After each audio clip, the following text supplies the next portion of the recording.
La goutte d'eau qui fait déborder le vase. Pour la plupart des parents, l'annonce du diabète de type 1 chez leur enfant, finalement, c'est cette goutte d'eau qui va faire déborder leur vase. Le diabète de type 1, si vous ne connaissez pas, c'est une maladie incurable, invisible, qui va générer énormément de stress au niveau des parents à cause d'une sollicitation et d'une surveillance permanente, pouvant avoir des conséquences graves comme la perte d'un emploi, le divorce ou bien le burn-out. Pendant le bootcamp, on a interviewé 7 familles pour essayer de comprendre finalement quelle était l'origine de cette problématique. Et la réponse est toute simple, c'est simplement la peur de mettre en danger l'enfant. Peur de la part des parents qui déjà doivent apprendre à vivre avec la maladie au quotidien, mais également peur de l'entourage et surtout peur de l'entourage qui va, voulant bien faire, va sursolliciter les parents pour pouvoir bien faire et répondre à toutes leurs questions, ce qui va générer finalement encore plus de stress au niveau des parents. Et finalement, l'enfant dans tout ça, sa vie sociale, son développement personnel peut en pâtir. Et puis alors, en fait, avec l'équipe, on s'est posé une question et on s'était dit, mais s'il était possible de former n'importe qui à la gestion du diabète de type 1 chez l'enfant en moins de 30 minutes et sans mise en danger? Eh bien, la réponse à cette question, c'est Diabète Mène Pas Peur. Un service d'apprentissage et d'accompagnement en continu à la gestion du diabète de type 1 chez l'enfant, facile à utiliser, pratique et surtout personnalisable aux besoins de chacun. Prenons l'exemple de Lucie, qui est enseignante plutôt en Armos 3, qui apprend au mois de juin qu'elle va en fait avoir dans la classe l'année prochaine un enfant diabétique de type 1. Traditionnellement, en fait, Lucie recevrait uniquement une formation très intensive, pendant 1 heure, 3 jours avant la rentrée, qui va la mettre en fait dans des situations de stress. Et résultat, elle ne va pas être confiante à la rentrée et elle va solliciter les parents comme ça pendant 3 à 4 mois avant d'être assez confiante pour gérer ça toute seule. Avec Diabète Mène Pas Peur, cette situation n'existerait pas, parce qu'à l'annonce de l'arrivée de cet enfant, finalement, elle recevrait un kit contenant du matériel physique, pédagogique, pour expliquer la maladie, une application de formation, et surtout l'accès à une communauté qui lui permettra de répondre à toutes ces questions en temps et en heure. L'apprentissage se fera par une logique objective, priorisée selon ce qu'on a appelé une pyramide de Maslow, c'est-à-dire les urgences en premier, le reste la suite. Et en fait, si on prend l'exemple de Lucie, en fait, ces 2 premiers objectifs à réussir pour la rentrée, c'est déjà d'être capable d'expliquer la maladie aux autres enfants sans stigmatiser finalement, et de gérer les urgences, qui est finalement dans ce cas-là les hypoglycémies. Étant donné qu'il n'y a pas de sortie scolaire prévue à la rentrée, l'objectif numéro 3 pour attendre, et finalement la logique, c'est la bonne information au bon moment. On a testé ce concept finalement pendant le bootcamp et les résultats parlent d'eux-mêmes. Moins 53% dans l'effort pour former l'entourage à la gestion du diabète au quotidien et 71% des personnes qui ont testé le service, sur le papier en tout cas, recommandent ce service-là. Et vous savez quoi? On a gardé le meilleur pour la fin. Parce que si cette solution fonctionne pour la gestion du diabète du type 1, dès lors on pourrait l'étendre à tout type, en tout cas les maladies chroniques qui existent aussi chez d'autres enfants, d'autres maladies chroniques qui font et qui créent finalement les mêmes mécanismes de peur et de stress dans l'entourage. Comme vous pouvez le voir, finalement, avec Diabète Mène Pas Peur, on a aujourd'hui la capacité de transformer une maladie incurable en une expérience de vie enrichissante pour toutes et pour tous. Alors on compte sur vous pour voter pour ce projet et je vous remercie de votre attention.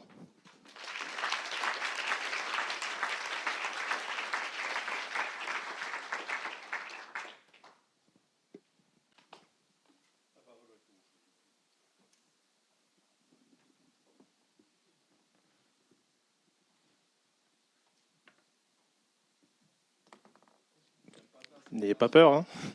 On va pas avoir peur. Merci beaucoup. Comme vous avez tout dit, que c'était très bien expliqué, voilà, on a moins de questions du coup. Quand vous avez commencé sur la recherche pour ce projet-là, vous avez regardé tout ce qui existait parce que pour le diabète type 1, il y a tellement d'informations. Oui. Donc, comment vous avez ciblé l'information que vous mettez dans cette application pour qu'elle soit accessible à, vous avez dit vous-même, n'importe qui? Tout à fait. Alors déjà, il y a 2 éléments importants de l'équipe. Premièrement, donc, on a Emma en fait, qui a fait des maquettes, qui est également diabétique de type 1. Et puis moi-même, en fait, j'ai un enfant de 6 ans et demi qui est diabétique de type 1 depuis l'âge de 4 ans. Donc en fait, par l'expérience, on a vécu ces expériences-là, donc on sait comment prioriser. Et surtout, on a bénéficié du soutien en fait, du groupe roman des enfants de parents diabétiques, lesquels on les a sollicités énormément le samedi en fait. Et donc je remercie grandement la présidente Sophie, qui nous a permis comme ça d'échanger et de vivre aussi d'autres expériences, parce qu'on a notre propre expérience personnelle.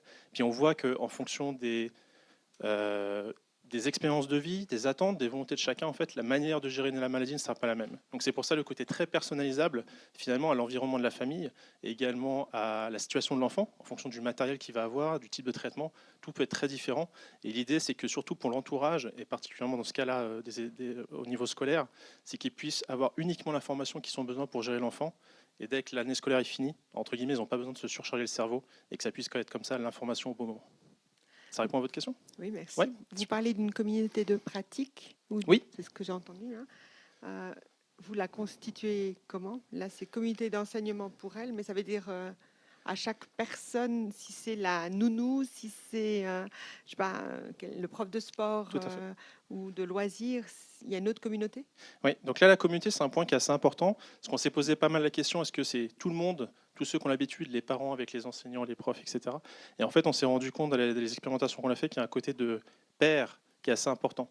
C'est-à-dire qu'on ne vit pas la même chose quand on est enseignante et que ce n'est pas notre enfant, que quand on est parent et que c'est notre enfant, que quand on est la grand-papa ou la grand-maman. Ce n'est pas du tout les mêmes expériences. Et l'idée, c'est de connecter ces personnes avec d'autres qui ont plus de seniorité là-dessus, pour qu'ils puissent rassurer, et puis au moins, on va dire les juniors, puissent arriver en disant « je suis soutenu et on me comprend en fait ». Et ça, c'est un point important. Et le deuxième point, c'est que l'idée, c'est que cette communauté ne vienne pas se substituer au réseau professionnel qui existe, parce qu'on vit en Suisse, et puis moi, je suis content que ça soit passé en Suisse, parce qu'en fait, on a un réseau et un système qui soutient, surtout d'une manière professionnelle, super bien. N'importe quelle urgence, on peut appeler le service de diabéto, il nous répond tout de suite, etc.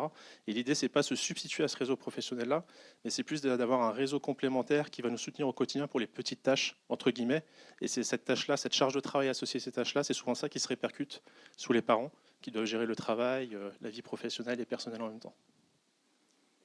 Merci.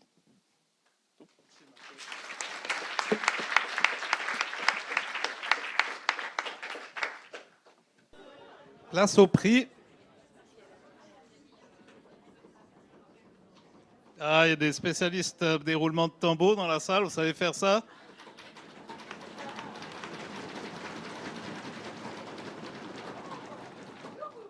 Voilà, un grand moment du défi source.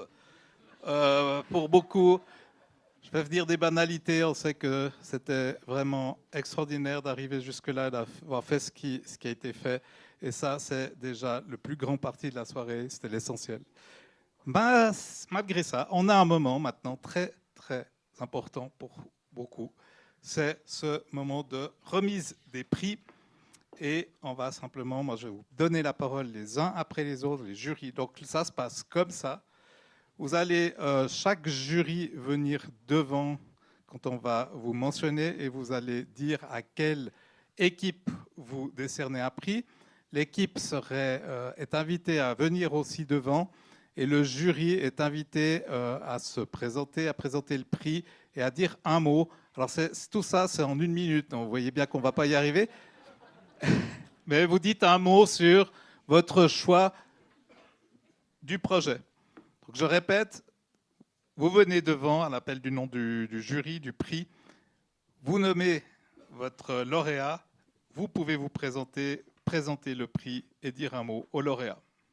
On y va comme ça? C'est parti. Moi, je me mets en retrait.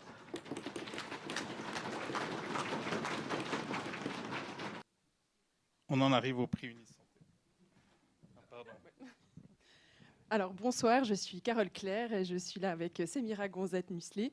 Alors j'avais prévu de pitcher Unisanté en 3 minutes, mais comme d'une part, je pense que c'est pas possible, et d'autre part, pour moi, l'innovation, ça fait plutôt référence à un grand magasin qui était sur la place centrale de... Non, je rigole. Les Suisses de plus de 40 ans me comprendront. Donc, sans plus attendre, nous allons passer au lauréat de ce prix. Nous avons le plaisir de remettre le prix Unisanté à Diabète, même pas peur.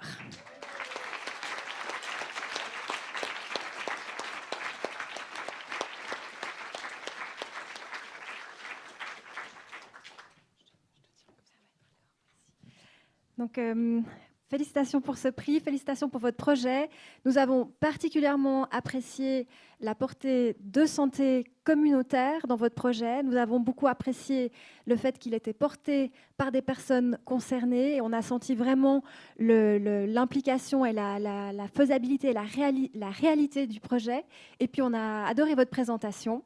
Donc voilà. Et qu'est-ce que vous gagnez? Eh bien, vous gagnez une 40aine d'heures de soutien méthodologique pour pouvoir valider au niveau scientifique, que ce soit quantitatif ou qualitatif, le fait que votre solution va vraiment avoir un impact finalement sur ce que vous souhaitez avoir, la santé des enfants, le bien-être des parents et des familles.